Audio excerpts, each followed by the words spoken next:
Hey everybody, Mike B here with another Mike's Militaria product update. I'm really excited about this one. If you are signed up for the newsletter at mikesmilitaria.com, you would have known about this yesterday and probably already gotten some of the new items that I got in stock. First of all, we're going to start with an oldie but a goodie. These have been drying up pretty significantly for a while. You got these Bulgarian M1936-51 helmets.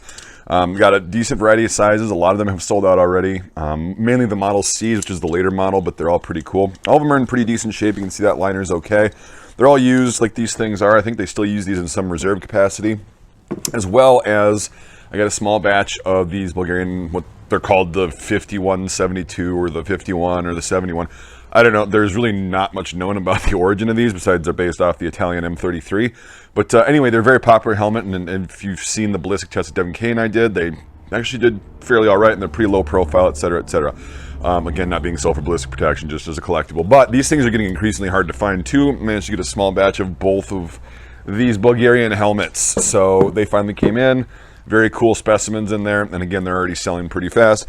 I give people in the newsletter the advantage, usually a day ahead of time before I post a video on YouTube. So if you were signed up yesterday, good for you. If you haven't signed up yet, make sure you're going to the website and signing up on that little pop-up thing, and then you'll know when these things hit the site.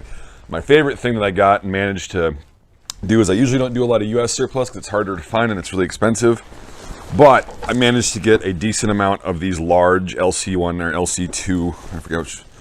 Yeah, some of them say LC1, some of them say LC2. This one says 1, and it's dated 2004. So the Alice pack, right? So these are the large ones. These are actually USGI, as well as the frames being USGI. This is the one that I'm personally keeping because I only had one before.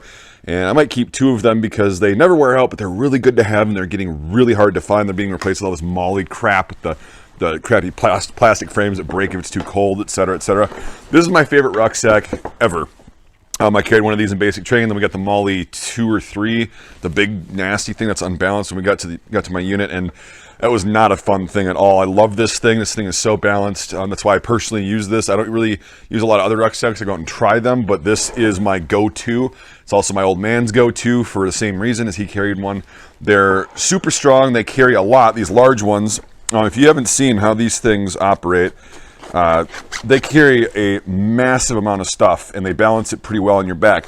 I usually put a little bit of padding on the frame, on the metal frame, specifically right here. But to each their own. You don't need to. You can get used to that.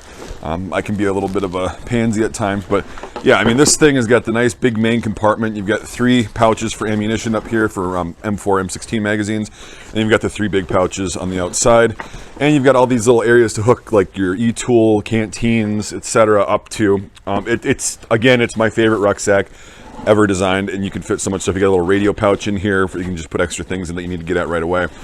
If you know what these things are, you will know that they're getting very hard to find, especially with the original frames. Thank you, Ghostbusters, for ruining that for everyone, forever. But anyway, the frames and the packs are pretty hard to get together.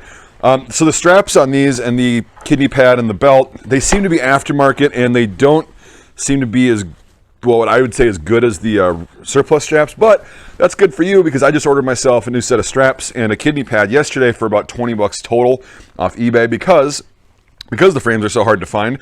These straps and kidney pads and belts are everywhere, so they're pretty cheap, and you can get the original USGI ones. That's what I'm going to say is the only drawback, but I got a good deal on these, so I'm able to offer them at a lesser cost than even the new-made Chinese reproduction packs, and I don't even think those come with frames.